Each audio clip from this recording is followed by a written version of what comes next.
let's get started. You can see that I've written some definitions on the board. These are words that I use without even thinking about it. Beat, rhythm, notes. So the beat is a steady underlying pulse. It pretty much, it sets the tempo, gotcha, the speed of the music. And we don't always hear someone sing or play an instrument emphasizing that beat, but it's always there. It's underneath. It's always there. It's what makes you tap your foot, okay? Now, the rhythm is a combination of long and short sounds that may also include moments of silence. And some of you will know that those long and short sounds are called notes. And I could even add up here the fact that the moments of silence are called rest. Now, how we combine those long, short, and quiet moments is what makes music so interesting. It's the rhythm. And, your tempo can make your rhythms go fast or you can make them go slow. And it just makes music so exciting. But you don't usually see someone tapping their foot in a rhythm. Unless, of course, it's We Will Rock You, and we all know that we all do that.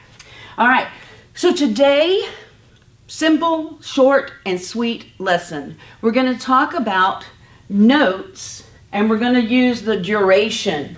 We're not talking about pitch today. We're just talking about the duration of a note. So, how do we know how long to hold that sound? I mean, let's face it, we get to the end of a phrase and our choir, if they're not watching the conductor, even though the conductor does this, someone's going to keep holding. So if it's not a fermata there is a specific note that tells them when to stop the sound or when to dampen the bell. All right? So here we go. Let's start with the whole note.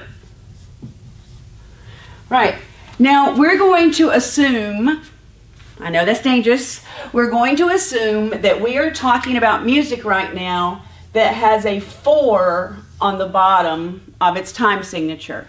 And if you don't know what that means, don't worry about it. Trust me, all right? I work at a church, trust me. All right, so this whole note, which looks a little bit more like a big O to me, but I could have made it a little more oval, is going to get 4 beats. Remember when we talked about our steady underlying pulse? This gets 4 of those foot taps, okay?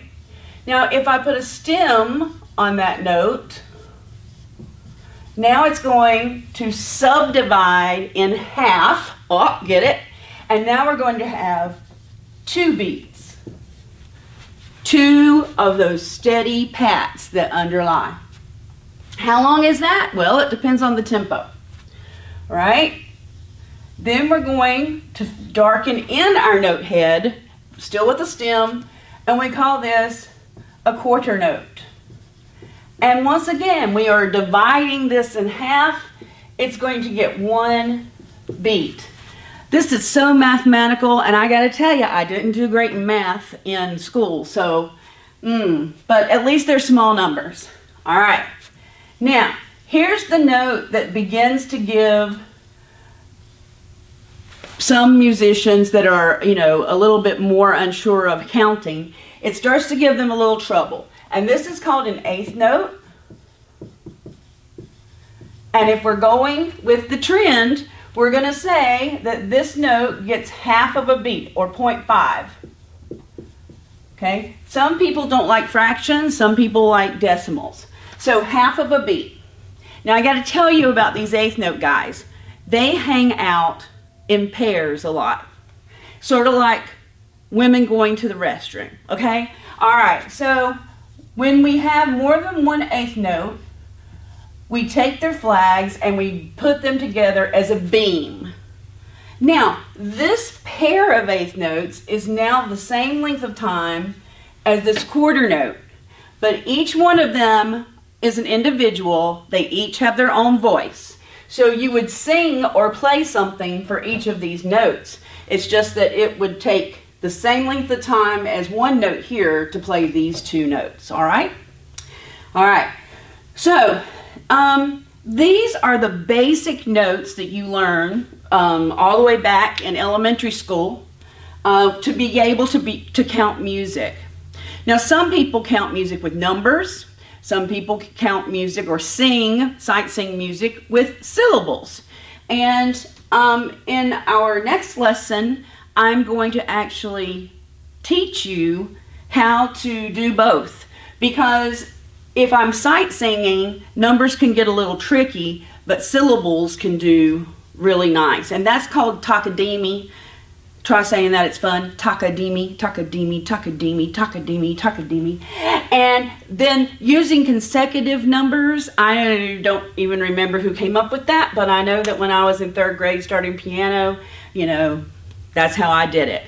Consecutive numbers, 1, 2, 3, 4, you know, all that good stuff. So, next lesson, we are going to talk about how to count these, all right?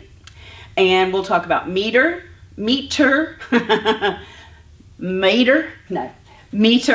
and I hope you'll join me because all of our lessons are going to be just as simple as this. Now, if you want to get better at reading music, get a piece of music and find each of these types of notes in your music, your church music, your choir music, your hymnal. Find each of these types of notes and say, oh, okay, I would hold that sound out for this many beats. Practice that so it comes natural to you. All right. Well, I hope that you've enjoyed our very short and very simple moment of music. Remember that everything we do for God should be our best. So if reading music isn't your forte, then you should continue to work at it. Strive to get better. And I've been reading music for a very long time, and I still strive to get better at it. So thank you, and may God bless.